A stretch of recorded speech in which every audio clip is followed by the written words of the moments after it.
Julian Blackwood's office door was never closed.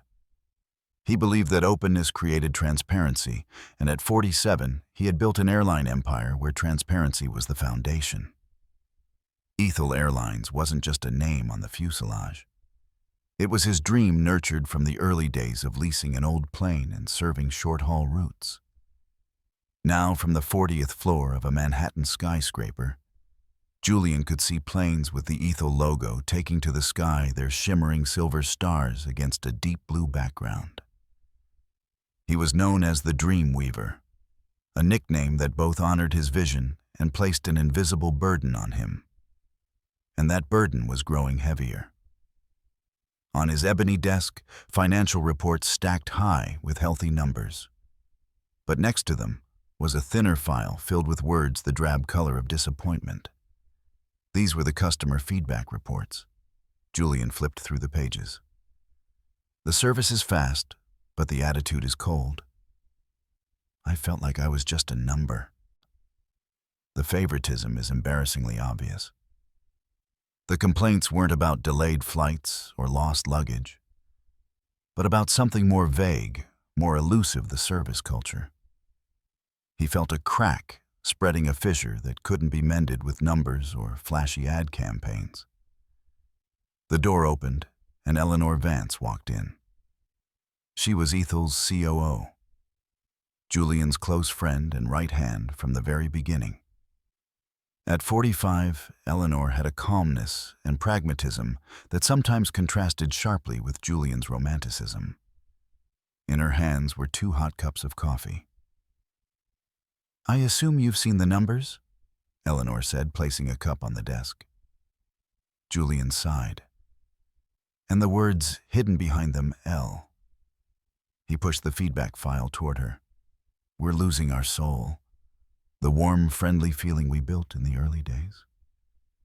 Eleanor took a sip of her coffee, her sharp eyes scanning the lines of text. "Julian, this is a small sample. Most satisfaction metrics are still fine. We can't jump to conclusions based on subjective complaints." "Subjective? What about feeling abandoned? What about cold attitude?" Julian stood up and walked to the window. "I need to know exactly what's happening on the front lines. The things the reports can't tell us." Eleanor watched his back, understanding what was brewing in her friend's mind. "You're thinking of going undercover again, aren't you?" Her voice held a hint of worry. "Julian, you're not the same person you were 15 years ago. You're Julian Blackwood, the CEO of a multi-billion-dollar airline. You're on magazine covers. People know your face." "Not everyone." Julian turned back, a determined smile on his face. "To most frontline employees, I'm just a name on an onboarding video." He pointed to a commemorative photo where he stood in an elegant black suit next to an Ethel plane. "This was taken almost 3 years ago. It's time for me to disappear again, to find myself and to find the old Ethel." He handed Eleanor a pen and a worn notebook. "I'm not flying with privileged accounts, no priority, nothing. I'll be a regular passenger. I'll feel those cracks with my own heart." Eleanor was pensive for a moment. "The risk is huge, Julian. What if someone recognizes you, or worse, what if something bad happens? What happens if I don't go? We'll lose our customers' trust, and when that happens, this empire will collapse. We won't have a company left to fix." Julian's voice was filled with resolve. Eleanor sighed, knowing his decision couldn't be swayed. "All right, but there must be rules. You will check your messages daily, no exceptions. And if there's any sign of danger, you have to pull out immediately." "Understood," Julian smiled. "And this is my cover."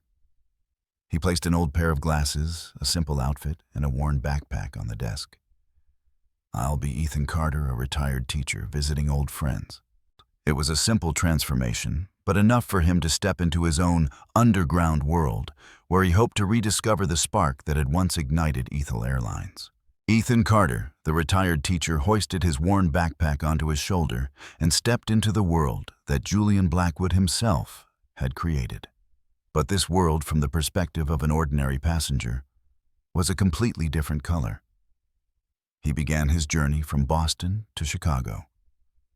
Right at the check-in counter, Ethan could feel an invisible current separating people. A middle-aged woman, plainly but neatly dressed, carrying an old suitcase, approached the counter. She politely asked if it was possible to change seats to sit closer to her daughter. The employee, Lisa, offered a strained smile, pointed to the screen, and said dryly, "The system is locked, ma'am. The seats are fixed." Her tone was cold, decisive, and emotionless. Just a few minutes later, a young man wearing a designer jacket and expensive wireless headphones walked up. Before he could even speak, Lisa gave him a radiant smile, enthusiastically checked his information, and said, "Sir, it seems your seat has been automatically upgraded to business class. Have a comfortable flight." Ethan stood there silently, writing everything down in his notebook. He felt a constriction in his chest. The discrimination wasn't overtly rude, but it concealed a harsh truth, a shadow rule that no one dared to speak aloud. The peak of his disappointment came at Atlanta Airport. Ethan went to the Ethel Airlines first-class lounge.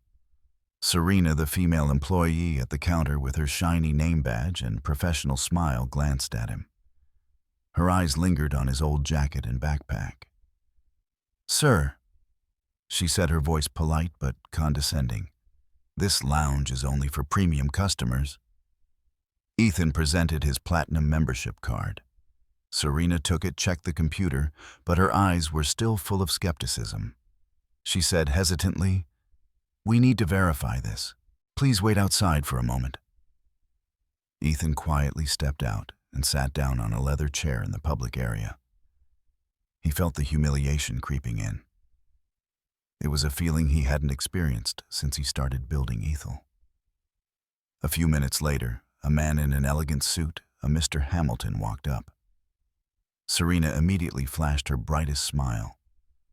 "Welcome back, Mr. Hamilton. It's so good to see you. Your scotch is ready." Ethan closed his eyes, feeling like a diamond had been trampled underfoot. He couldn't believe he had built a system like this. He pulled out a pen, turned on his voice recorder, and whispered, "Denied entry to my own lounge, because I don't look rich." At a boarding gate, Ethan met a man named David Marshall. David was a retired journalist dressed simply in khaki pants and an old sweater. He was also an Ethel Airlines Platinum member and had been flying with the airline for 15 years. David recognized the expression on Ethan's face and offered a bitter smile. "They just did the same thing to you, didn't they, in that lounge?"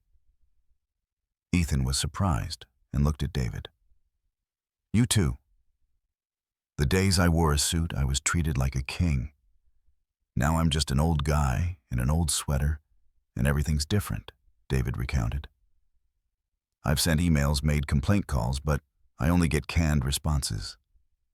We apologize for your experience. Your feedback has been noted." Nothing ever changes. David showed Ethan a file on his iPad containing dozens of notes about similar incidents. Ethan's heart pounded. This wasn't an isolated incident. It was a pattern, a living testament. He realized that David was the witness he needed. And then the biggest turning point came on the flight from Atlanta to Los Angeles. Ethan sat next to Diana, an off-duty flight attendant who was texting on her phone. He happened to catch the name Felix Reed on the screen. He knew Felix was the newly promoted regional operations manager. Ethan tried to stay calm, discreetly listening to the conversation. Diana texted, "That professor guy at ATL was flagged. Serena handled it." Felix Reed replied, "Good. Following the shadow protocol, we need to ensure brand-aligned passengers are prioritized." Ethan was almost stunned. Shadow protocol? Brand-aligned. These cold, emotionless words confirmed everything. This wasn't a misunderstanding, not a lack of professionalism, but a systemic, unwritten policy that had been built and executed. He realized that over the years, while he was busy building the empire from the top down below, Ethel Airlines' soul was being forgotten, trampled by inhumane policies created by the very people he trusted. The simmering anger within him now flared into a fire. He knew what he had to do. The next morning, Ethan Carter disappeared. In his place, Julian Blackwood returned. He was clean-shaven, and his worn backpack had been replaced by a meticulously tailored navy suit. Every stitch and every crease on the suit exuded power and decisiveness. He was no longer the man who had been rejected at the lounge. He was back to being Julian, the empire builder. In his office, his eyes swept over a stack of files, Serena Diana, and especially Felix Reed. The voice recorder was placed carefully on the desk, holding undeniable evidence. His face was cold, but deep inside, the fire of outrage was burning fiercely. Eleanor Vance walked in carrying a thick folder. She had worked all night to gather more data and cross-reference the evidence Julian had sent back. "Legal is ready," she said, her voice low and serious. "They want to know the exact reason. The board members are also gathering. They think this is a strategic meeting." Julian nodded. "Let them think that. But this isn't a strategic meeting. This is a judgment." The meeting began at 11 o'clock. The entire board of directors, including major investors and former executives, was present. Julian walked in without a smile or a handshake, only a weighty gaze that silenced the room. He didn't use a PowerPoint. He simply held the thin file of Ethan Carter in his hands. "Thank you all for being here." Julian began, his voice low and clear. "What I am about to present is not a report. This is a story, a painful truth about the very company we have built." For the next 50 minutes, Julian recounted his entire journey. He didn't just speak, he let them listen. He showed secretly recorded videos, read notes from his notebook, and finally played the audio recording of Diana and Felix Reed's conversation. The shadow protocol. Julian emphasized an unwritten policy that we have implicitly allowed to exist. It's not a system error. It's a wound in our culture. Our employees are taking it upon themselves to judge passengers, categorizing them based on their clothes, their bags, and their prejudices. We have become an airline that serves appearances, not people. A board member tried to interrupt. "Julian, this seems too personal." Julian looked him straight in the eye, his gaze sharp. "Then you explain to me," Julian said, his tone as sharp as steel, "why I, your CEO, was flagged for random security checks 3 times in 4 cities just because I was wearing a $50 jacket." The room fell into silence. No one dared to argue. Julian made his decisive resolutions, the immediate suspension and review of 17 employees involved. The cancellation of all unwritten protocols that allowed for discrimination, the mandatory retraining of all frontline staff, and the establishment of a passenger advisory board to oversee policy. "This will be costly," the CFO whispered. "Not as costly as a class action lawsuit," Julian countered, "and not as expensive as losing the trust of the people who believed in us." Later that same day, Felix Reed was summoned to Julian's private office. Reed walked in with a look of smug satisfaction, thinking it was a meeting about a promotion or a new project. His smile vanished when he saw Julian sitting alone with Reed's file on the desk. "Sit down," Julian said, not bothering to stand up. Reed tried to defend himself, claiming these were just customer experience optimization strategies. But Julian wasn't interested. "You had the arrogance to think no one was watching. And you were wrong," Julian said, his voice cold as ice. "You forgot that behind every ticket, every seat, there is a person. And Ethel cannot fly high by bringing others down." When the security guard walked in, Reed could only quietly bow his head. He knew it was over. Julian didn't waste another second on Reed. He had already opened the next file. That night, Julian stood in his office, looking out at the city glittering with lights. Eleanor walked in silently, placing a cup of hot tea on the desk. "Everything is handled," she said. "The systems are locked down. We start rebuilding tomorrow." Julian nodded, but still didn't turn around. "Schedule a company-wide broadcast for tomorrow morning, Eleanor. I want them to hear it from me. Not from rumors, not from an email. I want them to hear it from the very person who forgot his own promise." "It's scheduled," Eleanor replied. Then she left, leaving Julian alone to face the night his past and the future he was about to rebuild. The next morning at 9 a.m., Julian Blackwood stood alone in Ethel Airlines' internal broadcast studio. The camera's red light blinked, signaling that he was live. Thousands of employees across the country, from lounges and cockpits to terminals, were watching. Julian had no script, no teleprompter. He only had a dark suit with the sleeves rolled up to his elbows and a sincere seriousness in his voice. "Hello, everyone. I'm Julian Blackwood," he began. "Most of you know me as the founder of this company. But what you may not know is that I started Ethel with just a folding table, 2 routes, and no certainty that we would last 6 months." Julian's voice deepened, full of reflection. "I used to clean the hangars myself, load luggage in the rain, and personally apologize to every customer when we made a mistake. I built this airline not just to transport people, but to serve them with fairness and respect." He paused, looking directly into the camera, as if speaking to each employee individually. "But at some point, we started judging our passengers by the wrong criteria. And for that, I take full responsibility." Julian went on to tell his Ethan Carter journey, about what he had witnessed and felt. He mentioned David Marshall by name, a loyal passenger who had been treated unfairly, and the elderly women who had to manage their luggage alone while employees were indifferent. His voice wasn't loud, but the truth he spoke was more powerful than any shouting. "It's time for this to stop," he said, his voice full of authority and finality. "As of yesterday, we have terminated 17 employees who violated our core values. We have also eliminated all unwritten protocols that allowed for discrimination and are establishing a passenger advisory board made up of real customers to give them a direct voice in how we serve." A new detail Julian announced took many by surprise. "We are also launching a leadership experience program. Every vice president, every director, including myself, will be required to spend 2 days each year working in frontline positions. If you want to lead, you must understand what it means to serve." Julian concluded with a childhood story.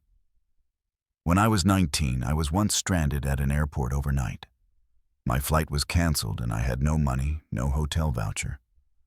I asked an assistant staffer and she looked at me, looked at my old backpack and said, 'You'll figure it out.'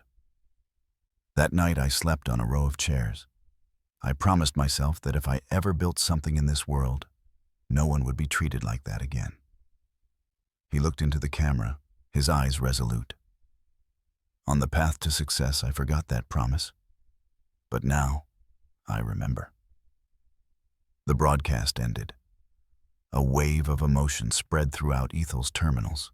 Some employees bowed their heads in thought, others looked up, their eyes full of inspiration.